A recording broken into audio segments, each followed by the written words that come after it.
성경 출애굽기 20장 13절에서 15절 말씀. 생명을 보호하는 하나님 나라 백성.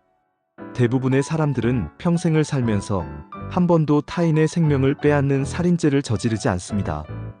따라서 제6계명은 잘 지키고 있으며 이것을 지키는 것을 어렵지 않게 생각합니다. 이어지는 제7, 8계명도 마찬가지입니다. 그렇지만 하나님 나라의 왕이신 하나님께서 주신 제6, 7, 8계명은 하나님 나라의 법도로서 훨씬 폭넓고 적극적인 실천을 담고 있습니다. 1. 확대되는 생명보호. 출애굽기 20장 13절 말씀. 살인하지 말라. 6계명은 사람의 생명에 대한 명령입니다. 우리는 살인하지 말라는 6계명을 어떻게 이해해야 할까요? 마태복음 5장 21절에서 22절 말씀. 옛사람에게 말한 바 살인하지 말라.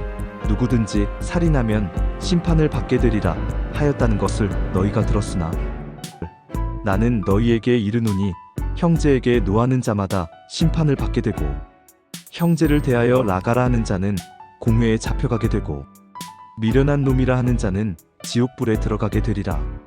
예수님께서는 제6계명의 원래 취지와 의미를 산상수훈에서 설명해 주셨습니다.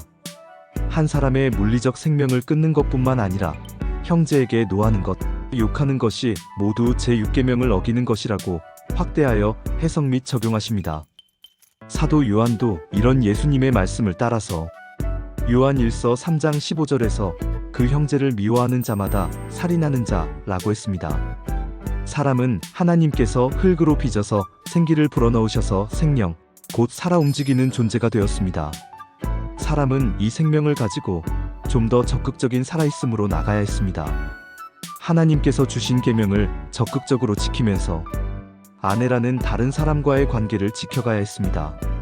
한편으로 하나님께서 맡겨주신 피조 세계를 잘 다스려야 했습니다. 생기를 불어넣어서 생명이 된 사람은 단지 호흡하고 움직이고 배를 채우는 수준으로 지내선 안 됩니다. 생명을 받은 자로서 하나님과 사람, 그리고 세상과의 관계에서 주신 임무를 합당하게 다해야 했습니다. 제6계명, 순종은 먼저 자신에게 생명을 주신 하나님을 인정하는 하나님과의 관계에서 시작해야 합니다.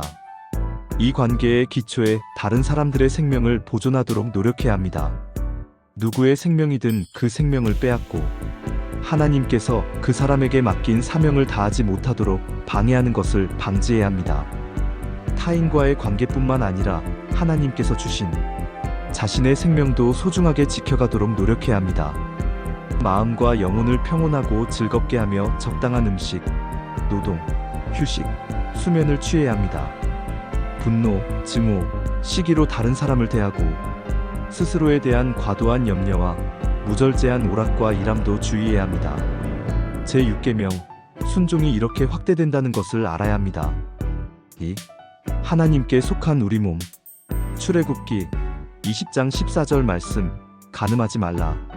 예수님께서 살인하지 말라는 제6계명을 확대하여 해석 및 적용하신 것처럼 간음하지 말라는 계명 역시 확대하여 해석 및 적용하십니다. 마태복음 5장 28절을 보면 몸의 행위뿐 아니라 마음까지 포함하고 있습니다. 음욕을 품고 여자를 보는 것까지도 제7계명을 어기는 것이라 말씀하십니다. 이처럼 하나님 나라 백성은 몸과 마음의 거룩을 지켜야 하며 특별히 부부는 항상 사랑 가운데 있어야 합니다. 고린도전서 6장 19절에서 20절 말씀. 너희 몸은 너희가 하나님께로부터 받은 바 너희 가운데 계신 성령의 전인 줄을 알지 못하느냐? 너희는 너희 자신의 것이 아니라 값으로 산 것이 되었으니 그런즉 너희 몸으로 하나님께 영광을 돌리라.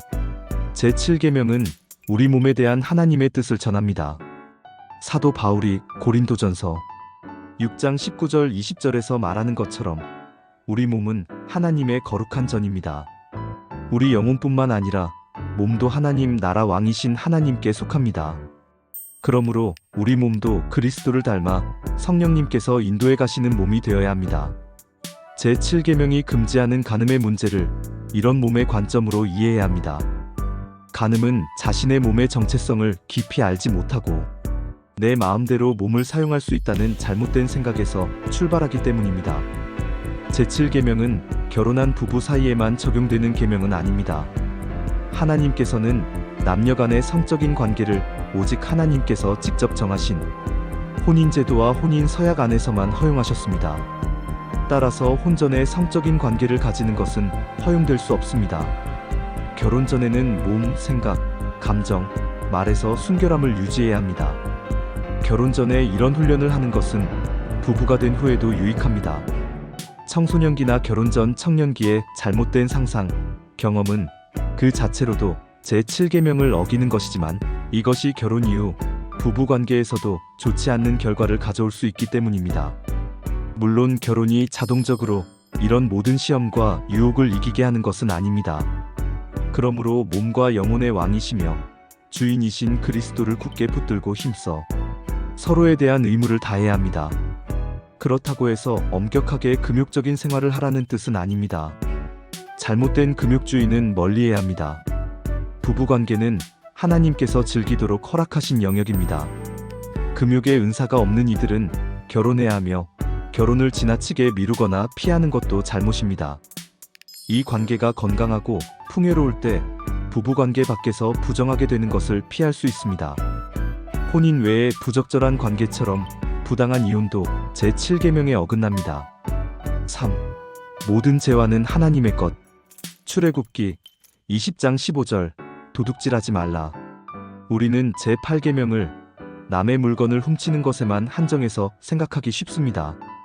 그래서 아주 어릴 때부터 다른 사람의 사탕 하나, 연필 하나 손도 대보지 않았다면 다른 계명은 몰라도 적어도 제8계명만은 잘 지키고 있다고 생각할 것입니다. 그러나 과연 이 계명은 그 정도만을 의미할까요? 제8계명은 우리나라 형법이나 다른 기타 법에서 규정한 절도죄만 금지하고 있지 않습니다. 하나님이 주신 계명은 세상법의 테두리를 넘어섭니다. 역대상 29장 14절 나와 내 백성이 무엇이기에 이처럼 즐거운 마음으로 드릴 힘이 있었나이까 모든 것이 주께로 말미암았사오니 우리가 주의 손에서 받은 것으로 주께 드렸을 뿐이니이다. 다윗은 하나님을 위한 성전을 건축하고자 많은 재물과 건축 재료를 모아두었습니다. 그러면서 그것들이 자기들 스스로 마련한 것이 아니라 하나님께서 주신 것을 그대로 다시 드릴 뿐이라고 고백합니다. 다윗의 고백처럼 이 세상에서 우리가 누리는 모든 유무형의 재화들은 개인과 단체의 손에 맡겨져 있지만 사실상 하나님의 것입니다. 다만 하나님께서는 그것을 사람들에게 선물로 주셨을 뿐입니다. 따라서 제8계명 순종은 소유권에 대한 명확한 고백에서부터 출발합니다. 제8계명은 먼저 자신에게 적용해야 합니다. 하나님께 받은 선물을 하나님의 뜻대로 사용하기는커녕 허비하고 방탕하고 게으르게 행동하여 재산에 손해가 가는 모든 행위가 하나님의 것을 도둑질하는 것입니다. 탐욕은 하나님보다 자신의 소유를 의지하고 그것을 중요하게 여기는 가치관에서 나옵니다. 하나님의 선물을 잘 사용하고 모으는 것은 필요하지만 골로새서 3장 5절에서는 선을 넘는 탐욕은 분명히 우상 숭배입니다. 타인의 재산을 부당하게 차지하지 않는 것도 제8계명을 순종하는 것입니다. 공정한 사회가 되어서 각자의 몫에 해당되는 것이 마땅히 돌아가도록 하는 것도 매우 중요합니다. 다른 한편으로 우리의 능력이 된다면 도움이 필요한 사람에게 손을 벌려 나누고 아낌없이 주어야 합니다. 사람과 사람 사이의 거래에서 신실과 정의가 있어야 하며 동시에 금전적 거래를 떠난 자비로운 나눔이 함께 있어야 합니다. 이것이 하나님께서 원하시는 하나님 나라의 모습, 하나님 나라 백성 간에 나타나야 하는 하나님 나라의 모습입니다. 정리, 하나님 나라, 우리의 것이라고 생각했던 생명, 몸, 재산이 사실은 모두 하나님 나라의 왕이신 하나님께 속했습니다. 그러므로 우리가 선물로 받은 것을 하나님의 뜻대로 사용해야 합니다. 하나님께서 주신 생명을 잘 유지하면서 동시에 하나님의 형상대로 지음받은 타인의 생명도 지켜주며 내 이익을 위해서 훼손하지 않아야 합니다. 하나님의 전으로서 내 몸의 순결을 지키면서 성령님의 인도하심을 받아야 합니다.